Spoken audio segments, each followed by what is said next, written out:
কাউকে অফার করা হলো, তাকে 50 লাখ টাকা দেওয়া হবে, বিনিময়ে তার পায়ের এখান থেকে কেটে নেওয়া হবে। রাজি আছো কেউ?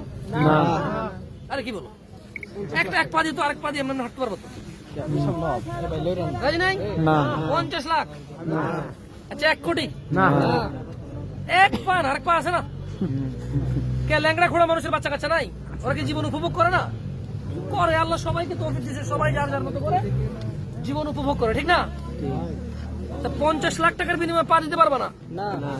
ওকে ঠিক আছে, একটা চোখ 10 লাখের বিনিময় দিবা না? তার মানে বুঝা গেল তোমার হিসেবে 10 লাখ টাকা দামের চোখ আছে দুইটা, তোমার কাছে কত হইলো? 20 লাখ। তোমার হিসেবে 50 লাখের পা আছে কয়টা? 1 কোটি। 1 কোটি।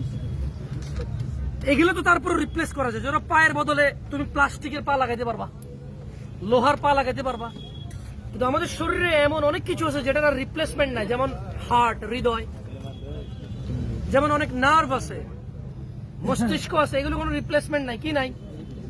যেমন দেখো একটা লোক যদি কোমায় চলে যায়, বলাটা কোমায় চলে যায়, ওই যে প্যারালাইজড হয়ে যায়, ওর কিন্তু আর ঠিক হয় না, জানো?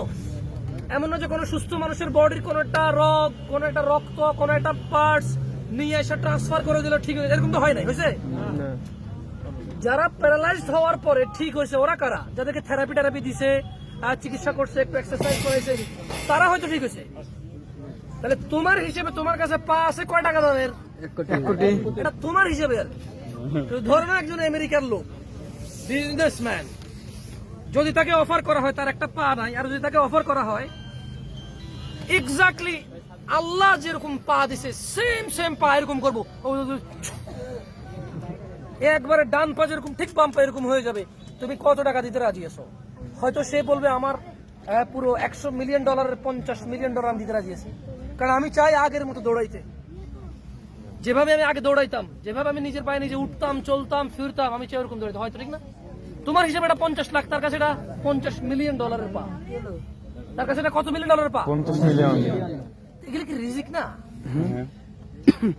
এই পৃথিবীতে সবচাইতে দুর্বল, সবচাইতে লো ক্যাটাগরির রিজিক হচ্ছে টাকা। পৃথিবীর সবচেয়ে লো ক্যাটাগরির রিজিক কি?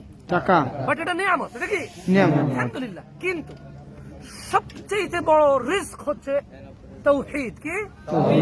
আল্লাহর একত্ববাদিতা। কি? এটা হচ্ছে সবচেয়ে বড় রিজিক, কারণ এটা জান্নাতে ঢুকাবে। কোথায় ঢুকাবে? জান্নাতে। জান্নাতে কি হবে? এইভাবে স্বর্ণ খচিত চেয়ারে হেলান দিয়ে জান্নাতীরা এক অপরের সাথে গল্প করবে। সেগুন কাঠ না রে ভাই, স্বর্ণ খচিত আসন। কি আসন? জান্নাতীরা হেলান দিয়ে কি করবে? আড্ডা দিবে। এবং যা তাদের মনে চায় তা ওরা পাবে। কোথায়? হাতের নাগালে। কোথায় পাবে? হাতের নাগালে। ওদের পায়ের নিচে দিয়ে ঝর্ণা বইবে দুধের। সুবহানাল্লাহ। এই জান্নাত পাবে তাওহীদের কারণে। কিসের কারণে? তাওহীদের কারণে। এই জন্য পৃথিবীর সবচেয়ে বড় নিয়ামত কি? তাওহীদ। কারণ ওটা, ধরো তুমি মাটি কাটলা, 500 টাকা পাবা। মাটি কাটলে কয় টাকা পাবা ডেইলি? 500। ভ্যান গাড়ি চালালে 1000 টাকা পাবা। 1000। তুমি একটা চাকরি করলে হয়তো তুমি মাসে 30,000 টাকা বেতন পেলে, ডেইলি কত হলো? 1000 থেকে একটু বেশি পড়ে, কারণ 4 দিন বন্ধ আছে। কদিন বন্ধ আছে? 4 দিন। কোথাও 6 দিন, 8 দিন বন্ধ, 2 দিন করে সপ্তাহে। তাহলে তোমার একদিনের বেতন হলো ধরো 1400-1500 টাকা। কিন্তু যে তাওহীদ নিয়ে আসে এর বিনিময়ে সে কি পাবে? জান্নাত পাবে।